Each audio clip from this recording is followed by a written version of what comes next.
Thank you for joining us on the Wrestling Talks and Thoughts channel. It's your main man, Saheem the Dream, where we primarily talk about wrestling content, and we want to hear from you. That's right, you, the wrestling fans, as we post monthly wrestling content videos, and also as we go live every Tuesday at 10 p.m. and every Sunday at 12 p.m. and discuss wrestling content. Also, you guys can join us on Facebook Live, and also join us on Facebook and join the Facebook group and the Facebook page as well. Don't forget to like, subscribe, and also hit that notification bell for all new video uploads. Also, drop a comment in the comment section below as we talk wrestling, and we want to know your thoughts. All right, now guys, let's get into the video. GOAT status. Being called the greatest of all times, among the elites, the top heavyweight champions of the world in professional wrestling. Now, when we talk about the greatest of all times, we're measuring them to every performer that came before them and after them to see how their accomplishments stand the test of time and change the culture of the business. And if those who came before them or after them had the same measure of impact on those that came after them when they established themselves as a top performer.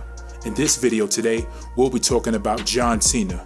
If John Cena is the GOAT, and does he belong in that conversation as being considered the greatest of all times? So what we'll be covering concerning John Cena, or any superstar for that matter, when we talk about GOAT status, or I think the things that we should cover, is pretty much his impact, accomplishments, and character. All right, now let's get into it. So when we talk about John Cena's impact on the culture, it's very polarizing, the kind of impact he's had on the culture, as far as, you know, him making so many make-a-wish wishes for those who suffer from certain terminal illnesses, and then also him being the leader of the PG era, which actually diminished the value of Raw and SmackDown.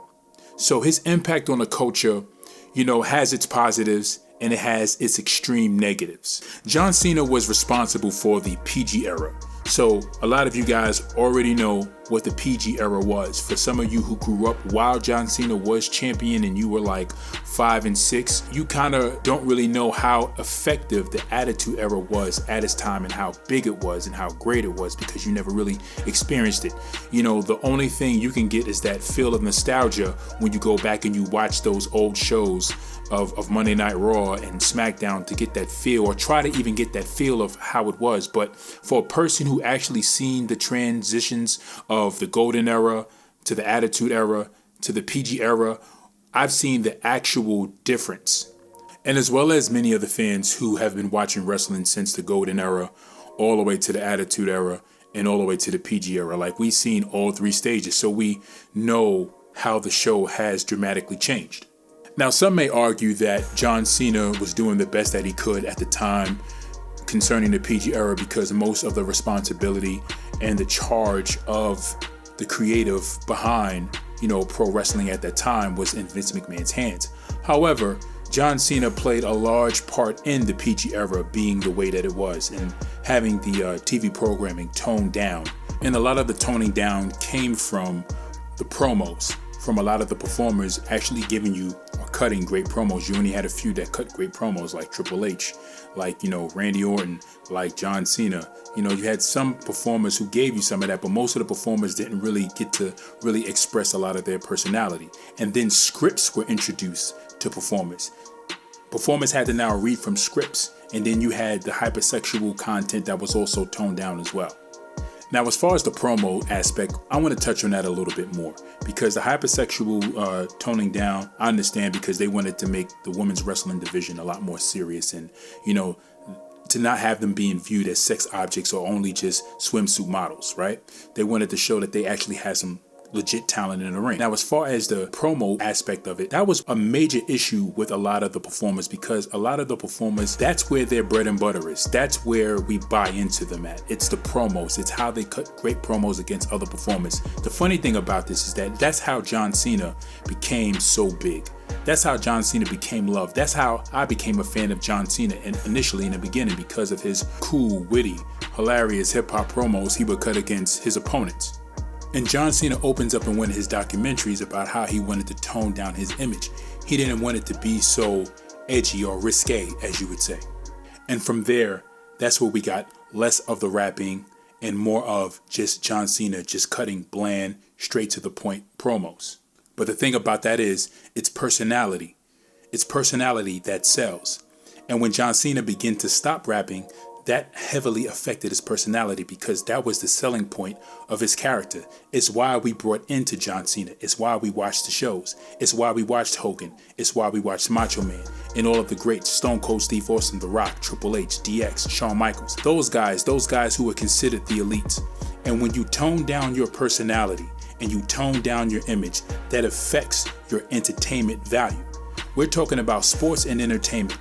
In sports and entertainment, that word entertainment is what brings us into watching wrestling. It's not about a bunch of guys just putting each other in headlocks and suplex and body slams, but it's also about them selling a personality, selling a persona to us to make us watch, to make us buy in. It's the reason why we download music.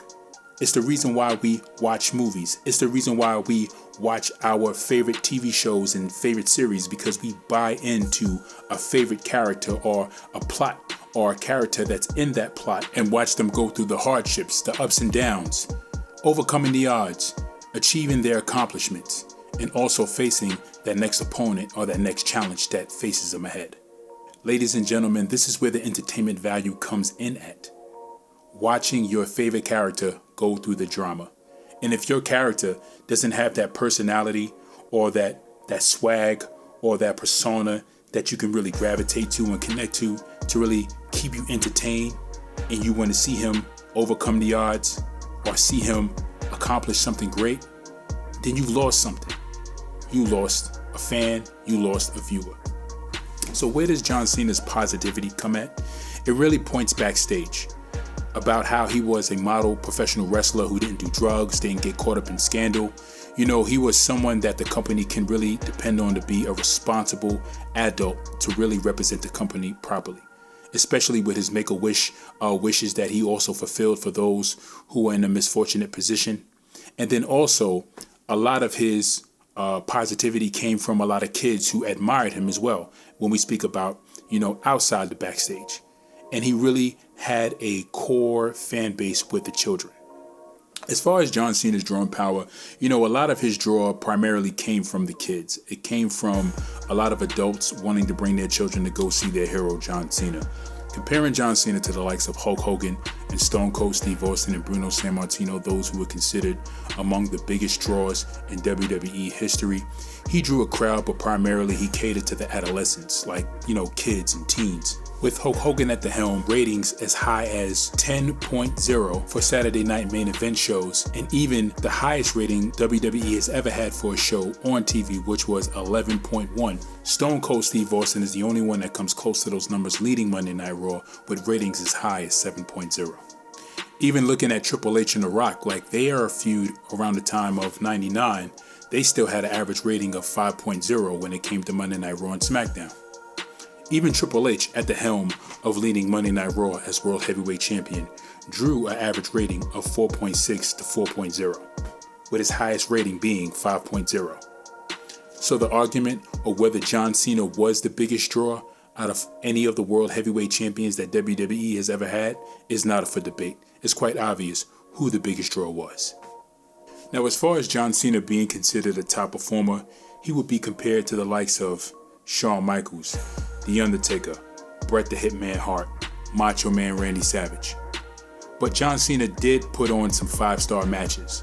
He had some matches that were considered classics among a lot of wrestling fans.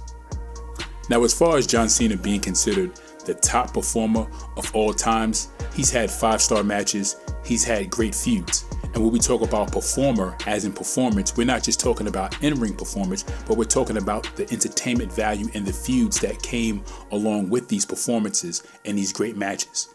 I would definitely say that he is in the high tier, but I would not say he's the greatest of all times. Because to say that he's the greatest of all times, that means that his performances or his feuds actually drew in a big crowd. And we already established that the ratings were quite low when John Cena was champion. If we look at Stone Cold Steve Austin during the Attitude Era, his feud against Shawn Michaels, having Mike Tyson being involved, drew in more crowds of people. It catapulted Stone Cold Steve Austin's career to another height. When we look at Hulk Hogan versus Andre the Giant, when they had their feud, that brought in droves of people to where Hulkamania was driven or brought to a new height where they had an influx of more people watching wrestling that had not been watching it at that time. So to be considered the greatest performer of all times, when we talk about John Cena being the greatest performer, yeah, he had some 5-star matches, but as far as the drawing power and the interest in those matches of people wanting to watch, quite low. Austin wasn't the greatest in the ring, but he drew in his matches. Hulk Hogan wasn't the greatest in the ring, but he drew in his matches. Hell, even Andre the Giant, at his old age, at the time, wasn't even in the best condition to even wrestle. But at the time, his feud with Hulk Hogan actually drew. The Rock and Triple H during their feud in '99, when Stone Cold Steve Austin was out, for the amount of a year, they were able to keep the ratings at 4.0 to 5.0. Even Triple H, at the time he was World Heavyweight Champion, he was able to maintain ratings of the highest rating of 4.7 and ratings of 4.0. Now let's talk about John Cena's accomplishments, shall we? On paper, John Cena looks like an unbeatable, unstoppable champion as far as his accomplishments are concerned. John Cena has held the WWE Championship for a record 13 times. He's had the World Heavyweight Championship 3 times, bringing his heavyweight championship reigns to 16 times. He is a 5 times United States champion. He's held on to the WWE Tag Team Championships 2 times. He's had the World Tag Team Championships 2 times. He is the 2012 WWE Money in the Bank contract winner. He is a 2-time Royal Rumble winner, winning in 2008 and 2013. Also, to add to John Cena's list of accomplishments, he was also an undisputed WWE Champion, which consists of him holding the WWE Championship and the World Heavyweight Championship. Out of his major championship accomplishments, the one that stands out the most, of course, to all of us, is him being a 16-time WWE Champion, which would tie him with Ric Flair according to WWE's history books. Now, mind you, I said WWE's history books because actually Ric Flair had 24 World Heavyweight title reigns. Now, the reason why some of these World Heavyweight Championship reigns are not credited to Ric Flair's name is simply because some of these World Heavyweight Championships were not recognized by WWE based upon its status. For example, the WCW International World Heavyweight Championship. It was an official World Heavyweight Championship established by WCW, but the belt was only meant to be defended internationally, so in Japan, in Europe, and other countries, but not to be defended in the United States. But to John Cena's credit, he technically is a 17-time world champion because he held the WWE Championship and the World Heavyweight Championship at the same time. But WWE counted it as one, but he was technically holding 2 championships, so he kind of really had 17 world title reigns. Nonetheless, does that make him the GOAT? The fact that he actually did have 16 world title reigns, does that make him the GOAT because he held the belt so many times? Because that's where the GOAT conversation really comes in at with John Cena, him holding the belt so many times, and also his decade of dominance. But again, John Cena wasn't the only professional wrestler who had a decade of dominance. So the real question is, when we look at everything, his championship accomplishments, his performance, his promo skills, even his character, is he the GOAT? All these things have to come into question. Well, let's break it down.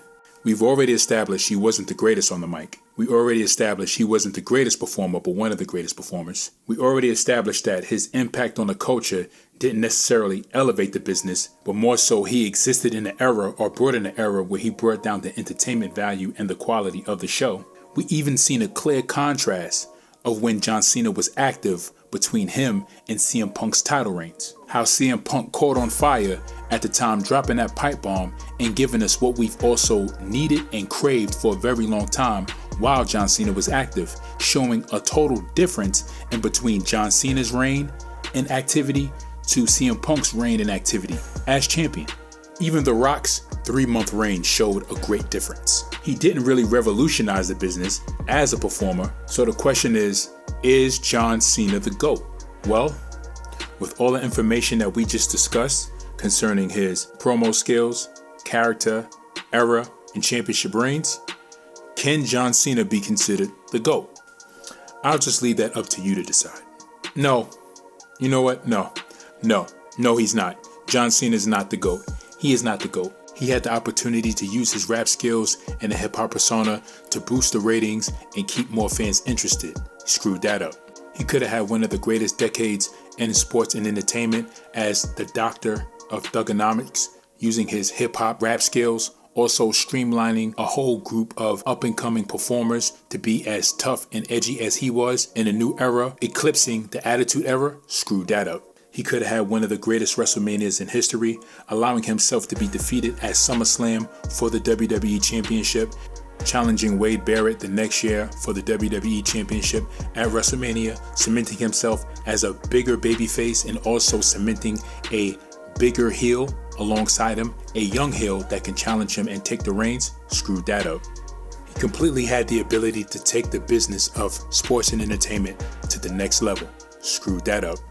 John Cena will definitely not be undervalued, but he is definitely overrated. So is John Cena the GOAT? No, he's not. He is not the GOAT. He may be the GOAT to you, or he may not be the GOAT to you. But the sad thing about it is that some of you guys never really got to experience the Golden Era or the Attitude Era to really have a real good comparison and live in the moment to really feel the actual difference. But the good thing about this era right now is that Triple H is at the helm of creative. And now you guys will get to experience the same magic and the same beauty that we felt in the Golden Era and in the Attitude Era that we have desperately been craving for the last 20 years. Well, what do you guys think? Do you guys think John Cena should be considered the greatest of all times? Or do you agree? Do you agree that John Cena should not be considered the greatest of all times? So give me your reasons below in the comment section below. And I want to hear from you guys and want to know what you guys think. Thank you for joining me on this video concerning John Cena being the greatest of all times. I will catch you guys the next time around. Peace.